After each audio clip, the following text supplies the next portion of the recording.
Hi, social മീഡിയയിൽ ഒരു വിഷയം കിട്ടിയാൽ ഈച്ച കോപ്പിയാണ് പലരും ചെയ്യുക. എടുത്തെടുത്ത് പക്ഷെ അത് പറഞ്ഞ് വരുമ്പോഴത്തേക്ക് ഇപ്പോൾ പണ്ട് നാട്ടിൻ പുറത്തൊക്കെ ഒരു വിശ്വാസമുണ്ട്, അല്ലെങ്കിൽ പറയുന്നത് ഒരു രീതിയാണ്, ഒരു ടേം ഇതിങ്ങനെയാണ്. അപ്പുറത്തെ വീട്ടിലെ ശാന്ത ഛർദ്ദിച്ചു, ഒരു കരട് അതിനകത്ത് കണ്ടു, ഒരു കറുത്ത കളർ പൊടി അതിനകത്ത് കണ്ടു. 10 വീട് അപ്പുറത്തേക്ക് ഈ ന്യൂസ് എത്തുമ്പോഴേക്കും ശാന്ത ചേച്ചി ഛർദ്ദിച്ചത് കാക്കയാണ് എന്ന് പറയുന്ന ഒരു ടേം ഉണ്ട്. അതാണ് ഈ ഒരു വിഷയത്തിൽ എനിക്ക് മനസ്സിലായത്. ട്രാൻസ് വിഭാഗത്തിലുള്ള ഒരു പെൺകുട്ടിയാണ് ഞാൻ വിവാഹം കഴിച്ചെന്ന് തിരിച്ചറിഞ്ഞ ഭർത്താവ് ആദ്യ രാത്രി കഴിഞ്ഞ് സെക്കൻഡ് ഡേ ആദ്യ രാത്രി ഒരു പാൻറ് ഇട്ടുകൊണ്ട് കിടക്കുന്ന ഭാര്യയെ കണ്ട ഉടനെ അടുത്ത ദിവസം തന്നെ അവരെ കളഞ്ഞിട്ട് എല്ലാ സാധനങ്ങളും പറക്കി കെട്ടിക്കൊണ്ട് ഓടി രക്ഷപ്പെടുകയാണ് എന്നാണ് പറയുന്നത്. അപ്പോൾ ഇതിനകത്തുള്ള യഥാർത്ഥ വിഷയം എന്താണെന്ന് പറഞ്ഞു കഴിഞ്ഞാൽ അന്വേഷിക്കുന്നതേ ഉള്ളൂ, മനസ്സിലായിട്ടില്ല, തിരക്കുന്നുണ്ട്, പോലീസ് സ്റ്റേഷനിൽ വിളിച്ച് അന്വേഷിച്ചു. ഇതൊക്കെ മറുനാടൻ പറയുന്നതാണ്. ഇപ്പോൾ മറുനാടൻ്റെ ഒരു സ്ഥിര പരിപാടി ഇതാണ്, ആളുകളിലേക്ക് ഒന്നങ്ങ് ഇട്ടു കൊടുക്കും, പിന്നെ അത് ഡെവലപ്പ് ചെയ്ത് വേറൊരു തലത്തിലേക്ക് എത്തും. എന്തായാലും ഒരു കാര്യത്തിൽ നമുക്ക് സമാധാനിക്കാം, പെൺകുട്ടിയുടെ മുഖം കാണിച്ചിട്ടില്ല, അത് പണി കിട്ടുമെന്ന് മറുനാടനും അറിയാം. അതുകൊണ്ടാണ് ആ പെൺകുട്ടിയുടെ കുടുംബത്തിനെയും അവരെയും ഒന്നടങ്കം അപമാനിക്കുന്ന രീതിയിലുള്ള സ്റ്റേറ്റ്മെന്റുകളാണ് വരുന്നത്. ട്രാൻസ് വിഭാഗത്തിൽ ഒരു പെണ്ണിനെ വിവാഹം കഴിച്ചു എന്നൊക്കെ പറയുമ്പോൾ തലയും വാലും ഇല്ലാത്തൊരു വർത്തമാനമാണ് അതിനകത്തുള്ളത്. വിശ്വാസയോഗ്യമല്ലാത്ത വളരെ വലിയൊരു നുണയ്ക്ക് ആളുകൾ കൂട്ടുപിടിച്ചിട്ട് വീണ്ടും ഈച്ചക്കോപ്പി അടിച്ചടിച്ച് പോവുകയാണ്. അയാൾ എന്ത് പറഞ്ഞു അതിൻ്റെ ജസ്റ്റ് സാധനം ട്രാൻസ്ലേഷൻ എന്ന രീതിയിൽ ഇപ്പുറത്തും എടുത്തു വെച്ച് പറയുന്നു. പലരും ഇത് പറയുന്നു നല്ല രീതിയിൽ. ഇതൊരു തെറ്റായ ധാരണ സമൂഹത്തിൽ പരത്തുന്നു തോന്നിയത് കൊണ്ട് മാത്രം ഈ സബ്ജക്റ്റ് എടുക്കുന്നതാണ്. നമുക്ക് ആ വോയിസുകളൊന്ന് കേട്ടു നോക്കാം. ഈ കല്യാണത്തിന്റെ ഒരു ഫോട്ടോ ഉണ്ട്. ഇത് 3-4 ദിവസം മുമ്പ് നമ്മുടെ ഗ്രാനായ സമുദായത്തിൽ ഇത്രപ്പള്ളി വെച്ച് നടന്ന ഒരു കല്യാണം. ഈ ചെറുക്കൻ പണ്ട് ഇറ്റലിയിലുള്ളതാ. അപ്പം അവന്റെ ഇറ്റലിയിൽ നിന്ന് നമ്മുടെ ഗ്രാനായക്കാര് കോവിഡ് പടർത്തി എന്നൊക്കെ പറഞ്ഞുകൊണ്ട് വലിയ പ്രശ്നമൊക്കെ ഉണ്ടായിരുന്നല്ലോ. അങ്ങനെ വന്ന ചെറുക്കനാ. അത് ഇവന്റെ ഫാമിലി ആയിരുന്നു. ഇവനും ഇവന്റെ പപ്പായും മമ്മിയും ഒക്കെ ആയിരുന്നു അന്ന് ഇറ്റലിയിൽ നിന്ന് വന്നത്. ഇവന്റെ കല്യാണമായിരുന്നു 3-4 ദിവസം മുമ്പ്. കല്യാണം കഴിഞ്ഞാണ് മനസ്സിലായത് നമ്മുടെ ഇത്രപ്പള്ളി വെച്ചായിരുന്നു കല്യാണം കഴിഞ്ഞ് ഇവനങ്ങ് തിരിച്ച് ഇറ്റലിക്ക് പോയി. ആൾക്കാർ സിനിമയൊക്കെ അന്വേഷിച്ച് അറിയിച്ച് ഒക്കെ ചെന്നപ്പോഴാണ് കാര്യം മനസ്സിലാകുന്നത്. ഇവനെ ആ പെണ്ണ് ചതിക്കുകയായിരുന്നു. അവനെ ആ പെണ്ണെന്ന് പറഞ്ഞ ആ സൈഡിൽ നിൽക്കുന്നത് അതൊരു പെണ്ണല്ലായിരുന്നു, ഒരു ചെറുക്കനായിരുന്നോണ്ട് അവന് പെട്ടെന്ന് തന്നെ നാട് വിട്ടു. ഇപ്പൊ ഈ അടുത്ത സമയത്ത് 3-4 ദിവസം മുമ്പ് നമ്മുടെ നാട്ടിലുണ്ടായ സംഭവം. ആ പയ്യന് മറുപടിയുമായി ചേച്ചി രംഗത്ത് വരുന്നുണ്ട്. ചേച്ചി കൂടുതൽ വിശദാംശങ്ങൾ പറയുന്നു. ആദ്യ രാത്രിയിൽ സംഭവിച്ചത് എന്തെന്ന് പോലും പറയുന്നു. ഞാനത് അറിഞ്ഞതാ. അതിങ്ങനെ ഒക്കെ ചെയ്തിട്ട് അവര് ആ കല്യാണം കഴിഞ്ഞ അന്ന് രാത്രിയില് അന്ന് ഇവര് കടുത്തുരുത്തിക്ക് പോയില്ല. കടുത്തുരുത്തിയിലായിരുന്നു ഈ പെണ്ണിന്റെ വീട്. അപ്പൊ ഇവര് കല്യാണം കഴിഞ്ഞിട്ട് കടുത്തുരുത്തിയോട് പോകാതെ ദൂരമല്ല എന്ന് പറഞ്ഞ് ഇവിടെ തന്നെ അവര് സ്റ്റേ ചെയ്തു, റാന്നിയിൽ തന്നെ, ചെറുക്കന്റെ വീട്ടിൽ തന്നെ. അപ്പം അന്ന് രാത്രി എല്ലാം കഴിഞ്ഞപ്പോഴത്തേനും രാത്രി ലേറ്റായി. ഇവര് കട്ടിലെല്ലാം റെഡിയാക്കി കിടക്കാനൊക്കെ തുടങ്ങി. അങ്ങനെ വന്നപ്പം ഇവള് ആദ്യം കണ്ട മുറിയിലും കയറി ഡ്രസ്സൊക്കെ മാറുകയൊക്കെ ചെയ്തു. അപ്പം ഓർണമെന്റ്സ് ഒക്കെ രാത്രി ഇനിയിപ്പം വേണ്ട, ഓർണമെന്റ്സ് ഒക്കെ ഊരി വെച്ചേക്കുന്ന മഞ്ഞ സ്വർണ്ണമൊക്കെ ഊരി മേടിച്ചോളങ്ങാണ്ട് വെച്ചെന്നാ പറയുന്നത്. അത് കഴിഞ്ഞിട്ട് പിന്നെ അപ്പൊ ഇവരിട്ട് ഒരു 5 മാലയുടെ മാലയൊക്കെ ഇവരിട്ടിട്ടുണ്ടായിരുന്നു ഈ ചെറുക്കൻ കൂടിലൊക്കെ. പക്ഷെ അന്ന് തന്നെ അവനെ സാധനം മേടിച്ചവിടെ നിന്ന്. കാരണം ആ രാത്രി തന്നെ ഉണ്ടല്ലോ ഇവൻ ചെല്ലുമ്പോ ഉണ്ടല്ലോ മുറിയിലോട്ട് ഇവൻ കയറി ചെല്ലുമ്പോ രാത്രി 1 മണി എങ്ങാണ്ട് ആകാറായി. 12 മണിയായി. കല്യാണ വീടല്ലേ. 1 മണി ആറായപ്പോ ചെന്നപ്പോ നോക്കിയപ്പോ കാണുന്ന സംഭവം എന്താണെന്നറിയാമോ? ഒരു പാന്റ് പോലെ ഒരു ഇത് മാത്രം ഇട്ടുകൊണ്ട് കിടക്കുന്ന ഒരു ആളിനെയാ കാണുന്നത്. അറിയോ? അയ്യോ, അവൻ ആ പാടെ വിഷമിച്ചു. ഞാൻ കാര്യങ്ങളൊക്കെ പറഞ്ഞെന്നാ പറയുന്നത്. കാര്യങ്ങളൊക്കെ പറഞ്ഞു, രണ്ടൊക്കെ സംസാരിച്ചു. അവസാനം പിറ്റേ ദിവസം അങ്ങാണ്ട് ഇവിടെ ഒക്കെ പ്രത്യേകിച്ചൊന്നും അന്ന് രാത്രി സംസാരിച്ചില്ല. ചീറ്റിക്കാന്ന് മനസ്സിലായി. പിറ്റേ ദിവസം തന്നെ പറഞ്ഞു എന്തിയാ മാല എന്തിയാന്നൊക്കെ ചോദിച്ചു. പറഞ്ഞു അതെന്തിനാ ആ മാല? ആദ്യം ഇപ്പൊ രാത്രിയിലൊന്നും അത് വെച്ചോണ്ടിരിക്കണം, മാലയെ മൂരി വെക്കാം, കല്യാണ വീടല്ലേ എന്നൊക്കെ പറഞ്ഞ് ഞങ്ങളുടെ മാല അവൻ മേടിച്ചു. 5 മാല മിന്നുമാലയൊക്കെ ഇട്ടത് സ്റ്റേജ് വെച്ചൊക്കെ ഇടുമല്ലോ. അതെല്ലാം അവൻ മേടിച്ചു കഴിഞ്ഞിട്ട് പറഞ്ഞു നാളെ നമുക്ക് പെങ്ങളുടെ വീട്ടിലാ വിരുന്നെന്ന് പറഞ്ഞുകൊണ്ട് പിറ്റേ ദിവസം രാവിലെ ഇവളെ കൂട്ടിക്കൊണ്ട് ഡ്രസ്സൊക്കെ ഇട്ടു. മിണ്ടിയില്ല. പിന്നെ വീട്ടുകാർ നമ്മളോടൊക്കെ പറഞ്ഞു, കാര്യങ്ങൾ പറഞ്ഞു വെച്ചാൽ ഇവര് ഈ രീതി അറിയാതെ ഇവിടെ വീട്ടിൽ കൊണ്ടൊക്കെ അവിടെ കടുത്തിരുത്തി കൊണ്ട് വിട്ടേച്ച് അവൻ എമർജൻസി ടിക്കറ്റ് എടുത്ത് പെട്ടെന്ന് തന്നെ അവൻ UK സ്ഥലപ്പെട്ടു. UK പോയി. ഇറ്റലിക്ക് എങ്ങാണ്ടോ തിരിച്ചു പോയി. അറിയോ? അവൻ ചെന്ന് എയർപോർട്ടിൽ ചെന്ന് ഫ്ലൈറ്റേ കയറാൻ ഫ്ലൈറ്റേ കയറിയപ്പോഴത്തേനും അവന്റെ അമ്മാച്ചന് ഫ്ലൈറ്റിലുണ്ട്. നീ എന്നാടാ അവന്ന് ചോദിച്ചാൽ അവൻ അപ്പോഴും അമ്മാച്ചനോട് കാര്യങ്ങളൊക്കെ പറയുന്നത്. സംഭവം ഇന്നതായി ഞാൻ ചതിക്കപ്പെട്ടെന്നൊക്കെ പറഞ്ഞുകൊണ്ട് പിള്ളേരെ വീട്ടിൽ കൊണ്ട് വെക്കും. അവൾക്ക് അപ്പനില്ല, അവിടെ അമ്മയൊക്കെ കൂടി ചതിച്ചതാ. ഇവള് ദുബായ് ജോലിയൊക്കെ കണ്ടായിരുന്നു. ഇവര് ഫേസ്ബുക്ക് കൂടെ കണ്ട് ആലോചന എങ്ങാണ്ട് വന്ന. പക്ഷെ ഇവൻ ശിഖണ്ഡിയായിരുന്നു. അതാ സംഭവം. ഇതിൽ നിന്ന് നിങ്ങൾക്ക് എന്ത് മനസ്സിലായി? ആ ഫോട്ടോസ് കാണിക്കുന്നതിൽ തന്നെ ഇവർ മുൻ പരിചയമുള്ളവരാണ്, നന്നായിട്ട് പരിചയപ്പെട്ടിട്ടുണ്ട്, ഇവർക്ക് നല്ല രീതിയിൽ പരസ്പരം അറിയുകയും ചെയ്യാം. ഫേസ്ബുക്ക് വഴിയുള്ള പരിചയത്തിലാണ് ഇവർ വിവാഹം കഴിക്കാൻ നിശ്ചയിച്ചിട്ടുള്ളത്. അതും നല്ല കാര്യം തന്നെയാണ്. എനിക്ക് മനസ്സിലായ ഒരു കാര്യം പറയാം. ഈ കനാനായ സഭക്കാരുടെ ഒരു പ്രശ്നം എന്തെന്ന് പറഞ്ഞു കഴിഞ്ഞാൽ അവരുടെ സമുദായത്തിലുള്ളവർ വിവാഹം കഴിക്കുള്ളൂ. ഈ നമ്മളെ ഇന്റർ കാസ്റ്റ് മാരേജ് എന്നത് പോലെ ഒരു സംഗതിയാണ് അവർക്ക്. നമ്മൾ പറയില്ല ഇന്റർ റിലീജിയൻ എന്നാലും ഇന്റർ കാസ്റ്റ് എന്നുമുണ്ട്. നമ്മൾ കൂടുതലും പറയുന്നത് ഇന്റർ കാസ്റ്റ് മാരേജ് എന്നാണ്. ജാതിയുടെ രീതിയിലാണ് വിവാഹം കഴിക്കുന്നത്. റിലീജിയൻ അവർ ചിന്തിക്കുന്ന പോലുമില്ല. ജാതി അവർക്കിടയിലുള്ള ജാതി. കനാനായക്കാർക്ക് അവരുടെ ആൾക്കാരെ തന്നെ മസ്റ്റ് കല്യാണം. ഇവിടെ ഒരുപാട് ആണുങ്ങൾക്ക് പെണ്ണ് കിട്ടാതെ ഇങ്ങനെ കഴിയുന്ന ഒരു വിഭാഗമുണ്ട്. കോട്ടയത്ത് തന്നെ ഒത്തിരി പേരുണ്ട്. ബിക്കോസ് അവർക്ക് മറ്റൊരു സമൂഹത്തിൽ നിന്ന് എടുക്കാനൊക്കത്തില്ല. എടുത്താൽ അവർ അംഗീകരിക്കത്തില്ല, അവരുടെ സഭ അത് അംഗീകരിച്ചു കൊടുക്കത്തില്ല. അപ്പോൾ എന്തായാലും ഫേസ്ബുക്ക് ത്രൂ ഇവർ അത് കാണുകയും പരിചയപ്പെടുകയും ഇഷ്ടപ്പെടുകയും ഒക്കെ ചെയ്തു. പെണ്ണിന്റെ ഭാഗത്തു നിന്നുള്ള എല്ലാ രീതിയിലുള്ള സപ്പോർട്ടും ഉണ്ടായി. അവനുമായിട്ട് സംസാരിച്ചിട്ടുണ്ട്, എല്ലാം ചെയ്തിട്ടുണ്ട്. ഈ പറയുന്ന ബാലിഷ്യമായ ഒരു കള്ളത്തിന്റെ പുറത്ത് അവൻ അടിച്ചുകൊണ്ട് പോയിരിക്കുകയാണ് അവളുടെ സ്വർണം എന്നാണ് എനിക്ക് മനസ്സിലായിട്ടുള്ളത്. ഒരു കാരണവശാലും ആ കുട്ടി അങ്ങനെ ഒരു ചതി പറ്റിക്കേണ്ട കാര്യമില്ല. കാരണം ട്രാൻസ് എന്ന് പറയുമ്പോൾ തന്നെ അറിയാമല്ലോ, അത് പറ്റിക്കുന്ന ഒരു വയസ്സുമില്ല ആ കുട്ടിക്ക്. അപ്പം ആരും ചോദിക്കാനില്ലാത്ത ഒരാൾ പെട്ടെന്ന് പറ്റിച്ചു കഴിഞ്ഞാൽ എളുപ്പത്തിൽ സാധിക്കും എന്നുള്ളത് കൊണ്ട് ആ പെൺകുച്ചിനെ പറ്റിച്ചതായിട്ടാണ് എനിക്ക് മനസ്സിലായിട്ടുള്ളത്. സെക്കൻഡ് തിങ്, ആദ്യത്തെ രാത്രി തന്നെ എനിക്ക് കാര്യം മനസ്സിലായെന്ന്. എന്ത് മനസ്സിലായെന്ന്? അതേ സെക്ഷുവൽ ട്രാൻസ്ഫോം അല്ലെങ്കിൽ ഈ ഒരു ടേം ഉള്ളവർക്ക് ഇങ്ങനെ പറ്റില്ല അങ്ങനെ പറ്റില്ല എന്നൊക്കെ പറയാം. നമ്മൾക്കിടയിൽ പോലും ഇതിൻ്റെ LGBTQ കമ്മ്യൂണിറ്റിയിലുള്ളവരുണ്ടാകും. അവർക്ക് സെക്സിൽ വലിയ താല്പര്യമൊന്നും ഉണ്ടാവത്തില്ല. മീൻസ് അവർക്ക് അവരുടെ ഓപ്പോസിറ്റ് സെക്സിനോടായിരിക്കത്തില്ല, സ്വവർഗ രതിയായിരിക്കും അവർ കൂടുതൽ ഇമ്പോർട്ടൻസ് കൊടുക്കുക. അതൊക്കെ കുറേ കഴിഞ്ഞൊക്കെ ആയിരിക്കും നമുക്ക് മനസ്സിലായത്. വെടി ആളഫിനെ സഡൻ നമുക്ക് കിട്ടത്തില്ല. ഒരു ഉദാഹരണം ഞാൻ വേണമെങ്കിൽ പറയാം. നമ്മുടെ ജാസ്മിൻ മൂസ എന്ന് പറഞ്ഞിട്ടൊരു പെൺകുട്ടി ഈ ബിഗ് ബോസിൽ ഉണ്ടായിരുന്നു. അവർക്ക് അറിയത്തില്ലായിരുന്നു അവർ അങ്ങനെ ഒരു കാറ്റഗറിയാണെന്ന്. അവർ 2 വിവാഹം കഴിഞ്ഞ ശേഷമാണ് അവർക്ക് മനസ്സിലായിട്ടുണ്ടായിരുന്നത് I'm not interested with men. അപ്പം അതിന് ഈ കുറേ പേരൊക്കെ പറയുന്നത് ഡിസ്പോത്തൂരിയ അങ്ങനെയൊക്കെ കുറേ പേരുകൾ പറയുമെങ്കിൽ അതല്ല ഫാക്റ്റ്. അത് ഈ രീതിയിലുള്ളൊരു അട്രാക്ഷൻ എന്നുള്ളതാണ്. അപ്പം ഇപ്പോൾ ആ പെൺകുട്ടി മറ്റൊരു വിവാഹത്തിനൊന്നും പോകാതെ അത് അതുപോലെ നിൽക്കുന്നത് കാണുമ്പോൾ തന്നെ ഇതാണ് ട്രാൻസ് എന്നുള്ളതിൻ്റെ ഒരു റിയൽ ഇത്. അതേപോലെ തന്നെ ഇവർക്ക് ചെറിയ വയസ്സിൽ തന്നെ ട്രാൻസ്ഫോർമേഷൻ ഉണ്ടാകും. ഈ ട്രാൻസ് ആണെന്നുണ്ടെങ്കിൽ ചെറിയ വയസ്സിൽ തന്നെ അവർക്ക് ഒരു ആണിൻ്റെ മോഡൽ ഇത് വരും.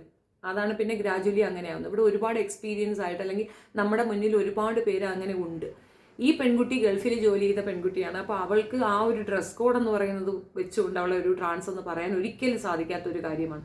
വിവാഹം എന്ന് പറയുമ്പോൾ തന്നെ നമ്മൾ സെക്ഷൽ ലൈഫ് തന്നെയാണ് സ്റ്റാർട്ടിങ് പോയിന്റ് തൊട്ട് തുടങ്ങുന്നത്. അപ്പം ഈ പുള്ളി അവരെ ഒന്നും ചെയ്തില്ല, ചെയ്യാൻ പറ്റിയില്ല, ഇതുകൊണ്ടാണ് എന്നുള്ളതല്ല, ഇവൻ ചതിച്ചിട്ട് പോയിട്ടുള്ളതാണ്. പിന്നെ രണ്ടാമത് എനിക്ക് മനസ്സിലായത് ഈ പറയുന്നവൻ്റെ ഫാമിലി ഒരു രീതിയിലുള്ള സോഷ്യൽ റെസ്പോൺസിബിലിറ്റിയുള്ള കുടുംബമല്ല. അതുകൊണ്ടാണ് കൊറോണയെ പോലെ ഒരു മഹാമാരി ഇവിടെ കൊണ്ടുവന്ന് എത്തിക്കാനായിട്ട് അവൻ ഇനിഷ്യേറ്റീവ് എടുത്തത്. അവൻ്റെ കുടുംബക്കാരാണ് ആദ്യം വന്നത്. രഹസ്യമായിട്ട് വീട്ടിൽ ഇരിക്കുന്നതിനടുത്ത് കaldട മുഴുക്ക നിരങ്ങി നടന്ന് എല്ലായിടത്തും കൊണ്ടുപോയി അസുഖം പരത്തി കൊടുത്തത് അവരാണ്. അപ്പോൾ ആ കുടുംബത്തിൻ്റെ ഒരു സോഷ്യൽ റെസ്പോൺസിബിലിറ്റി നിങ്ങൾക്ക് മനസ്സിലാക്കാവുന്നതേ ഉള്ളൂ. UK നിന്ന് വന്നെന്ന് പറഞ്ഞു, ഇറ്റലിയിൽ നിന്ന് വന്നു എന്നൊക്കെ പറഞ്ഞുകൊണ്ട് ആളുകൾ പെട്ടെന്ന് തന്നെ അങ്ങോട്ട് കണ്ണ് മഞ്ഞളിച്ച് പെൺകുട്ടികളെ കെട്ടിച്ചു കൊടുക്കുന്നവർക്ക് നല്ലൊരു പാഠമാണിത്. ആ പെൺകുട്ടിയുടെ വിവാഹത്തിൽ ഈ വരന് ചാർത്തുന്ന ഒരു ചടങ്ങുണ്ട്. ഇത്ര തന്നെ ഇവർക്ക് കിട്ടുന്നു അത്ര തന്നെ അങ്ങോട്ടും കൊടുക്കും. അപ്പോൾ ഒരു പവൻ്റെ താലി ഇങ്ങോട്ട് ഇട്ടെടുത്ത് ഒരു പവൻ്റെ താലി അങ്ങോട്ടും കൊടുക്കുന്നുണ്ട്. താലി പോലെയല്ല, ആണുങ്ങൾക്ക് ഒരു മാല കൊടുക്കുന്നു.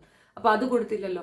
ഇവിടെ താലിമാല ഉൾപ്പെടെ അടിച്ചോണ്ട് പോയ വിരുദ്ധനെയാണ് ഇവർ ആ പെണ്ണ് ട്രാൻസ് ആണെന്ന് പറഞ്ഞുകൊണ്ട് ഇങ്ങനെ സ്പ്രെഡ് ചെയ്യണത്. ഇത് കണ്ടതുകൊണ്ട് പറഞ്ഞതാണ്. എനിക്കിത് മനസ്സിലായത് അങ്ങനെയാണ്. ഒരു കാരണവശാലും ഇങ്ങനെയൊന്നുമില്ല. പിന്നെ മെഡിക്കൽ റിപ്പോർട്ട് എടുക്കട്ടെ, മറ്റതെടുക്കട്ടെ, ഈ മോഷ്ടിച്ചുകൊണ്ട് പോയവനെ പിടിച്ചുകൊണ്ട് വരികയല്ലേ ആദ്യം വേണ്ടത്. അവളുടെ ജുവൽസ് ഉൾപ്പെടെ കൊണ്ടുപോയിരിക്കുകയാണ്. പരാതി അങ്ങനെയല്ലേ? ഇനി അവൾ ട്രാൻസ് ആണെന്ന് തന്നെ വിൽക്കട്ടെ, എന്തിനാ അവളുടെ ജുവൽസ് അവന് അത് തിരിച്ചു കൊടുത്തൂടെ? പിന്നെ ഒരു വിവാഹം എന്ന് പറയുമ്പോൾ ചതിക്കപ്പെട്ടെങ്കിൽ അതും കൊണ്ട് ഒളിച്ചോടുകയാണോ ചെയ്യുക? അതിനെതിരെ കംപ്ലൈൻറ്റ് കൊടുക്കുകയല്ലേ ചെയ്യേണ്ടത്? പൂർണ്ണമായും ഒരു നുണയനെ, ഒരു കള്ളനെ വെളുപ്പിക്കാൻ വേണ്ടിയിട്ട് ആരുടെയെന്നോ വക്കാലത്ത് വാങ്ങിയിട്ട് ചെയ്ത ഒരു വീഡിയോ, തുടർന്ന് ആളുകൾ എടുത്ത് പാട്ടുപാടിക്കൊണ്ട് ചെയ്ത വീഡിയോ, അതിൽ നിന്ന് എന്ത് നിങ്ങൾക്ക് മനസ്സിലായി? ഗീബൽസിയൻ തിയറി ഇവിടെ വർക്കൗട്ടായി. പറഞ്ഞ നുണ എല്ലാവരിലേക്കും വളരെ കാട്ടുതീ പോലെ പരന്നു. ആ അച്ഛൻ്റെ മുഖം കാണിക്കുന്നുണ്ട്, ഫാദറിൻ്റെ മുഖം അതിനകത്ത് കാണിക്കുന്നുണ്ട്, ഏത് കാർമ്മികത്വത്തിലാണ് വിവാഹം നടന്നതെന്ന് കാണിക്കുന്നുണ്ട്. അപ്പം ഏകദേശം അവർക്ക് ചുറ്റുമുള്ളവർക്ക് തന്നെ ആ കാര്യം മനസ്സിലാവത്തില്ല. ആ പെൺകുട്ടിയുടെ ലൈഫിന് എന്താണ് ഒരു ഉത്തരം പറയുക? ഇവനെ മാതൃകാപരമായി ശിക്ഷിക്കണം, പിടിച്ചുകൊണ്ട് വന്നിട്ട് മാതൃകാപരമായി ശിക്ഷിക്കണം എന്നാണ് എനിക്ക് പറയാനുള്ളത്. വിവാഹം എന്ന് പറയുന്നത് ഒരു മനുഷ്യൻ്റെ ഏറ്റവും വലിയ സ്വപ്നമാണ്, ഒരു പെണ്ണിൻ്റെ ഏറ്റവും വലിയ സ്വപ്നമാണ്. അത് ഒൺസ് കഴിഞ്ഞു കഴിഞ്ഞാൽ പിന്നെ അവളെ പറയാൻ ഇനി ഒന്നും ഉണ്ടാകത്തില്ല. അത് 1 ഡേ ആണെങ്കിലും 2 ഡേ ആണെങ്കിലും ഇതുപോലെ വൃത്തികേട് പറഞ്ഞ് നടക്കുക തന്നെ ചെയ്യാം. പെൺകുട്ടിയുടെ ലൈഫ് പോയി എന്നുള്ളതാണ്. ഇനി അത് മറ്റൊരു വിവാഹം കഴിച്ചാലും ഇവർ തമ്മിലൊന്നും ഉണ്ടായിരുന്നില്ലെന്ന് പറഞ്ഞാൽ അതൊന്നുമല്ല, അതൊരു സെക്കൻഡ് ഓപ്ഷൻ പോലെ ആയിപ്പോകും. അപ്പം ആ പെൺകുട്ടിക്കുണ്ടായ വിഷമം, അതിനേർപ്പെട്ട ചതി, അതിനെപ്പറ്റി ഒരാൾക്കും സംസാരിക്കണമെന്നില്ല. പകരം അവൾ ട്രാൻസ്ജെൻഡർ ആണോ അത് പറയുമ്പോൾ നല്ല ഒരു കണ്ടന്റ്. ഇപ്പം ഞാൻ തന്നെ തമ്മിൽ വെച്ചിരിക്കുന്നത് ഏകദേശം അതൊക്കെ തന്നെയാണ്. പക്ഷെ എന്നിരുന്നാലും അത് നിങ്ങൾ അട്രാക്റ്റ് ചെയ്ത് കയറാൻ വേണ്ടി തന്നെയാണ്. എനിക്കൊരിക്കലും തമ്മിൽ മറ്റൊന്ന് ഇതിൽ കൊടുക്കുന്നതിനോട് എനിക്ക് തീർത്ത് യോജിപ്പില്ല. പക്ഷേ ഇത് മനസ്സിലാക്കാൻ വേണ്ടിയിട്ടാണ്. ഇതൊരു വൃത്തികെട്ട ഫോമാണ്. ഒരാൾ പറയുന്നു ഏറ്റുപാടാനായിട്ട്. നിങ്ങൾക്കൊന്നും സ്വന്തമായിട്ടൊന്നും ഇല്ലേ? എനിക്ക് മനസ്സിലാക്കുന്നുണ്ട്. ഞാൻ ഒരുപാട് യൂട്യൂബേഴ്സിനെ കണ്ട് എല്ലാവരും അതിൽ മായയുടേതാണ്. ഈച്ച കോപ്പി എന്ന് പറഞ്ഞാൽ മായ ഈച്ച കോപ്പി അടിച്ചിരിക്കുന്നത് ആസ് ഇറ്റ് ഈസ്. അങ്ങേര് എന്തൊക്കെ പറഞ്ഞോ അത് ഈച്ച കോപ്പി അടിച്ച് അങ്ങോട്ട് ഇട്ടിട്ടുണ്ട്. എന്താ തലയ്ക്ക് വെളിവില്ലയോ? അത് മറുനാടൻ്റെ കണ്ടാൽ പോരെ? ഇവളെന്താ പറയണത്? കോപ്പി പേസ്റ്റാണ്. എന്തിനേ? അത് ഒരു നുണയെ ഇങ്ങനെ അങ്ങോട്ട് പരത്തി അങ്ങ് വെച്ചങ്ങ് ആക്കുകയാണ്. ഒരു പെൺകുട്ടിയുടെ ജീവിതം അതിനകത്ത് ബാധിക്കപ്പെടുന്നുണ്ടെന്നുള്ള ബോധമില്ലേ? എന്താണ് സോഷ്യൽ ഇൻഫ്ലുവൻസ്? ഒരു യൂട്യൂബർ എന്ന നിലയിൽ ഫണ്ട് കിട്ടുക മാത്രമാണോ ഉദ്ദേശം? പണം കയ്യിൽ വരിക, മറ്റുള്ളവർക്ക് എന്ത് സംഭവിച്ചാലും ഒന്നുമില്ല എന്നാണോ നിങ്ങളുടെ ഉത്തരവാദിത്വം? ഒരു കള്ളനെ പുറത്ത് കാണിക്കാൻ നമ്മൾ വളരെ ഇതായിട്ട് ചെയ്യുക തന്നെ വേണം, അതിൽ തർക്കമൊന്നുമില്ല. പക്ഷേ 1000 കുറ്റവാളികൾ ശിക്ഷിക്കപ്പെട്ടാൽ ഒരു നിരപരാധി പോലും അങ്ങനെ പോയി പെടരുത് എന്നല്ലേ നമ്മളെ പഠിപ്പിച്ചിട്ടുള്ള, നമ്മളങ്ങനെയല്ലേ മനസ്സിലാക്കിയിട്ടുള്ളത്. ഈ പെൺകുട്ടിക്ക് ഐക്യദാർഢ്യം പറയുന്നതിന് പകരം അവളെ ട്രാൻസ് ആക്കാൻ എന്തൊരു ഉത്സാഹമാണ്. ഇനി ട്രാൻസ് വിഭാഗത്തിലേക്ക് വരാം. ഒരാൾ ട്രാൻസായി ജനിച്ചത് കൊണ്ട് അയാളെ ഇങ്ങനെ ഈഴ്ത്തണോ? ഇതിപ്പോൾ കമാൽ ഭാഷ പറഞ്ഞ കണക്കാണ് കക്കൂസ് എഴുവാൻ വിടണം. അതൊരു കുറ്റമൊന്നുമല്ല. ഇവിടെ എത്ര ശതമാനം ആൾക്കാർ അങ്ങനെ ജനിച്ചു വരുന്നുണ്ടെന്നത് അത് ഹോർമോൺ ഇൻബാലൻസ് ആണ്. അത് അവരുടെ ക്രൈമല്ല. അവരുടെ അച്ഛനും അമ്മയ്ക്കും ഉണ്ടായ ഹോർമോൺ ഇൻബാലൻസിൽ കൂടെ ജനിക്കുന്ന ഒരു കുഞ്ഞ്. അതായത് ഇപ്പോൾ ഒരു കുഞ്ഞ് ജനിക്കുമ്പോൾ അതിലേക്ക് വരുന്ന ആൺകുട്ടികളുടെ, അത് നിങ്ങൾക്ക് പറഞ്ഞാൽ ബീജത്തിൻ്റെ ഒരു അളവ്, ആൺ ഹോർമോണിൻ്റെ ഒരു അളവ് ജാസ്തിയായിട്ട് ഒരു പെൺകുട്ടി ജനിക്കുന്നു. ലിംഗം പെണ്ണാണ്, പക്ഷെ അതിനകത്ത് ഹോർമോൺ ആയിട്ടുള്ളത് കൂടുതൽ ആണിൻ്റെതാണ്. അതാണ് അവിടുത്തെ ഒരു പ്രശ്നം. അതേപോലെ റിവേഴ്സ് പെണ്ണിൻ്റെത്. പിന്നെ സെക്ഷൽ അത് ഈ മാക്സിമം ഈ ലെസ്ബിയൻ അങ്ങനെയുള്ളതൊക്കെ ഒരുതരം സൈക്കോളജിക്കൽ ഇഷ്യൂസ് കൂടെയാണ്. അത് ഞാൻ അങ്ങനെ പറയുള്ളൂ. ചിലർക്ക് ഇതിനെപ്പറ്റി ചെറിയ വയസ്സിലേ കൊടുക്കുന്ന ഒരു അത് മനസ്സിൽ കിടക്കും. അങ്ങനെയുള്ള ഒരു ടേമും ഉണ്ട്. ആൻഡ് ഓർഗാസം എന്ന് പറയുന്നത് ഇറ്റ്സ് ക്വൈറ്റ് നാച്ചുറൽ. പെണ്ണിന് കിട്ടുന്നത് തന്നെയാണ് ലെസ്ബിയനിൽ ആ പെണ്ണിനെ അനുഭവിക്കുന്നത്. ബട്ട് അവൾ സാറ്റിസ്ഫൈഡ് ആകുന്ന മറ്റൊരു പെണ്ണിൻ്റെ ഒപ്പമാണ് എന്നുള്ളതേ ഉള്ളൂ. അപ്പം അതിനെ അവർ ലെസ്ബിയൻ ആണെന്നങ്ങ് പ്രഖ്യാപിക്കുകയാണ്. ആ സെക്ഷൽ സാറ്റിസ്ഫാക്ഷൻ തന്നെയാണ് ഒരു ആണിനൊപ്പം പോകുമ്പോൾ കിട്ടുന്നത്. പക്ഷെ എന്ത് ചെയ്യാം, അവൻ്റെ ആ റൂഡ്നെസ് അത് എനിക്ക് കിട്ടില്ലേ എന്നുള്ളൊരു തോന്നലിൽ ഒരു പെണ്ണ് തീരുമാനിക്കുന്നതാണ് ഞാൻ ലെസ്ബിയൻ ആണ് എന്നുള്ളത്. അപ്പോൾ ഇത് സത്യം പറഞ്ഞാൽ അതൊരു സൈക്കോളജിക്കൽ ഇഷ്യൂ ആണ്. ഈ ലെസ്ബിയൻ കാറ്റഗറി, ഗേ കാറ്റഗറി, അതൊരു സൈക്കോളജിക്കൽ ഇഷ്യൂ തന്നെയാണ്. End of the day they are playing the same thing. പക്ഷേ എന്ത് ചെയ്യാം, അവർക്കെതിരെ മിണ്ടിയാൽ ഉടനെ പ്രശ്നം, അതുകൊണ്ട് ആരും മിണ്ടുന്നില്ല. ബട്ട് മറ്റത് കറക്റ്റാണ്. ആണിൻ്റെ ഈ ഉള്ളിലേക്ക് പെണ്ണിൻ്റെ ജീൻ കൂടുതൽ വരികയും പെണ്ണിൻ്റെ ഉള്ളിലേക്ക് ആണിൻ്റെ ജീൻ കൂടുതൽ വരികയും ആ വേരിയേഷൻസ് അവർ ചെറിയ പ്രായത്തിൽ കാണിക്കാൻ തുടങ്ങും. ചെറുപ്രായത്തിൽ അവർക്ക് ആ ഒരു ഡിഫറൻസ് അവർക്ക് തന്നെ മനസ്സിലാകും. വിവാഹശേഷം ഫസ്റ്റ് നൈറ്റിലല്ല ഇത് മനസ്സിലാവുക. അപ്പോൾ ഇത് ഏറ്റവും വലിയ കള്ളമാണ്. അതായത് ആ പെൺകുട്ടിയെ ഒഴിവാക്കാൻ അവൻ കണ്ടുപിടിച്ച ഏറ്റവും വലിയ കള്ളം ഈ പറയുന്ന യൂട്യൂബേഴ്സ് എല്ലാവരും കൂടെ ചേർന്നങ്ങ് എസ്റ്റാബ്ലിഷ് ചെയ്തു കൊടുത്തു. ആ പെൺകുട്ടിക്ക് ഒരു ലൈഫ് ഉണ്ടെന്ന് ഓർക്കണ്ടേ? അവളെ ഫേസ് കാണിച്ചില്ലല്ലോ എന്നല്ലേ പറയുന്നത്. പക്ഷെ അവരുടെ കമ്മ്യൂണിറ്റിയിൽ അവൾ വൈറലായില്ലേ? ഒന്നാമത്തെ കാര്യം, ഈ കനാനായ സഭക്കാരുടെ ഒരു കറക്റ്റ് പ്രൊനൗൺസിയേഷൻ കറക്റ്റ് ആണെന്ന് എനിക്കറിയത്തില്ല, പക്ഷെ ഞാൻ അറിഞ്ഞ കാര്യം ഇവിടെ കോട്ടയത്തൊക്കെ ഒരുപാട് പേര് എൻ്റെ വിക്റ്റിമാണ്. കാരണം അവർക്ക് ഇന്റർ റിലീജിയൻ ഇല്ല, ഇന്റർ കാസ്റ്റും ഇല്ല. നമുക്ക് ഏറ്റവും ഈസി പരിപാടി എന്ന് പറഞ്ഞാൽ ഈ ഒരു മതസമൂഹത്തിൽ നിന്ന് മറ്റൊരിടത്ത് നിന്ന് വിവാഹം കഴിക്കുക, അവിടെ പെണ്ണ് കിട്ടിയിട്ടില്ല വെച്ചാൽ. പക്ഷെ ഇവർക്കത് പറ്റത്തില്ല. ഇവർക്ക് ഇന്റർ കാസ്റ്റ് പോയിട്ട് ഇന്റർ റിലീജിയൻ പോയിട്ട് ഇവരെ കൊണ്ട് ആ ഒരു വിഭാഗത്തിൽ നല്ല വേറെ പെണ്ണെടുക്കാൻ ഒക്കത്തില്ല. കാരണം അവർ ആ സമൂഹത്തിൽ ഒറ്റപ്പെട്ടു പോകും. നമ്മളുടെ ഇപ്പം ഇസ്ലാം, ഹിന്ദുവാണ് ഏറ്റവും ഈസി ഗോ, കാരണം അവർക്ക് ഇതൊന്നും ഒരു വലിയ കൺസേൺ അല്ല. പക്ഷെ മറ്റ് ഏത് മതം എടുത്ത്, അപ്പോൾ ഇസ്ലാം മതത്തിലാണെങ്കിൽ പോലും മതം വിട്ട് മറ്റൊന്ന് ചിന്തിച്ചു കഴിഞ്ഞാൽ അവർക്ക് മതത്തിൻ്റെതായ ചില റെസ്ട്രിക്ഷൻ ഫേസ് ചെയ്യേണ്ടി വരും. അതിനേക്കാൾ ഭീകരമാണ് ഈ കനാനായ സഭ.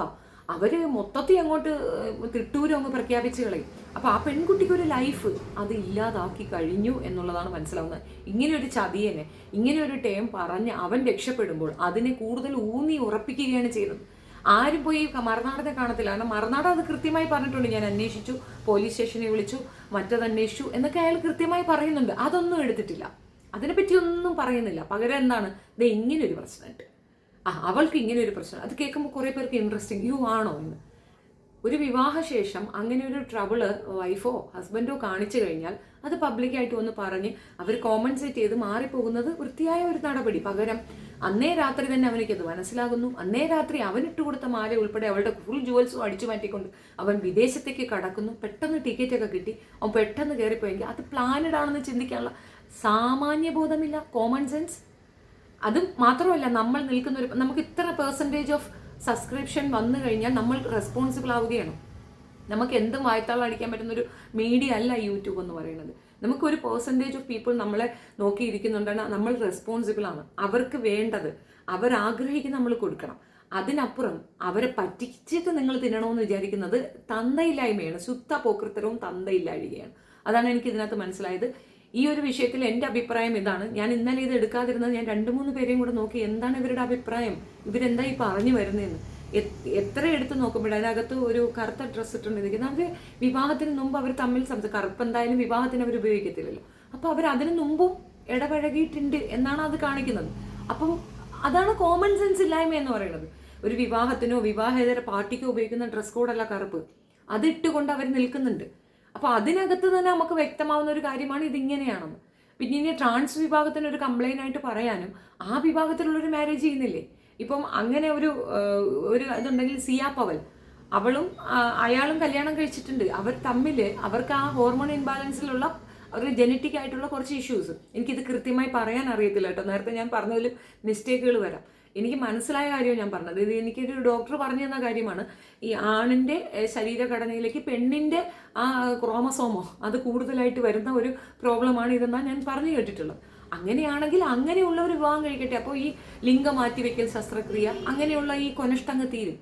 അങ്ങനെ ഒരുപാട് പേര് സൂയിസൈഡ് ചെയ്തിട്ടുണ്ട്, ഒരുപാട് കുട്ടികൾ ഇതിൻ്റെയൊക്കെ പേരിൽ. അപ്പോൾ അത് സ്റ്റോപ്പ് ചെയ്യും. അവർക്ക് അവയർനെസ് കൊടുത്തിട്ട് അവർ ആ സിറ്റീസ് തന്നെ മൂവ്. അപ്പോൾ ആണായിട്ട് ജനിച്ച ഒരു പെണ്ണിൻ്റെ മനസ്സുള്ള ഒരാൾ അങ്ങനെ തന്നെ കണ്ടിന്യൂ ചെയ്യട്ടെ.